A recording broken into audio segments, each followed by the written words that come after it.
শেখ হাসিনা 5 তারিখে চলে গেছে।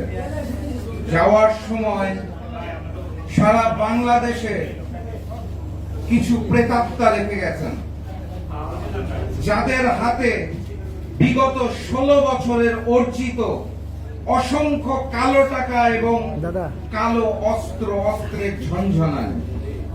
তাদের দায়িত্ব হচ্ছে পুরা বাংলাদেশটাকে অস্থিতিশীল করা, অন্তর্বর্তীকালীন সরকারকে প্রশ্নবিদ্ধ করা, বিএনপিকে প্রশ্নবিদ্ধ করা এবং সারা দুনিয়ার সামনে এটাই তুলে ধরা যে তাদের আমলটাই বোধহয় ভালো ছিল।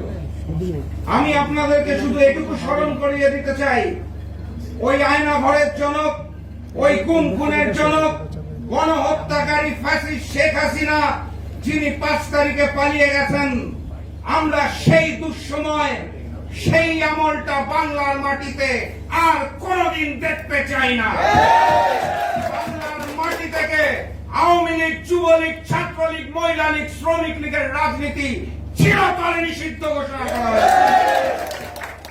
আমি শুধু আপনাদের মনে করিয়ে দিতে চাই, আন্দোলন শেষ হয় নাই। আন্দোলনটা সেদিন শেষ হবে যেদিন সারা বাংলাদেশের মানুষ নিশ্চিন্তে, নির্ভাবনায় একটি তাদের ভোট প্রদান করতে পারে। আন্দোলনটা সেদিন শেষ হবে যেদিন বাংলাদেশের মানুষ কোন সরকার গঠিত হবে সেটা নিজেরা চূড়ান্ত করতে পারবে। কোন দিল্লি এবং ভারত থেকে চাপিয়ে দেওয়া সরকার বাংলার মাটিতে আমরা চাই না।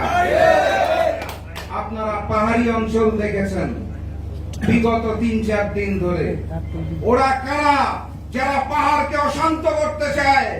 ওরা কারা যারা বাঙালিদের সাথে আদিবাসীদের সংঘর্ষ ঘটাতে চায়? কথাবার্তা পরিষ্কার, ওই ভারত দিল্লির প্রেসক্রিপশনে আওয়ামী প্রেতাত্মাদের ষড়যন্ত্রে পাহাড় হোক আর সমতল হোক, কোন ষড়যন্ত্র মেনে নেওয়া হবে না। ইনশাআল্লাহ বিএনপি নেতৃত্বাধীন যুগপত দলগুলো যারা আন্দোলনে ছিল, এই বৈষম্য বিরোধী আন্দোলনে যারা ছিল, সকলে মিলে জনাব তারেক রহমানের প্রেসক্রিপশনে জাতীয় সরকার গঠন করা হবে এবং 31 দফার মাধ্যমে বাংলাদেশকে নতুন করে সংস্কার করা হবে। সেই আশাবাদ ব্যক্ত করে আজকের মতো বিদায় নিচ্ছি। বিজয়ের পথে যাত্রা শুরু, জীবন অথবা মৃত্যু। আসসালামু আলাইকুম।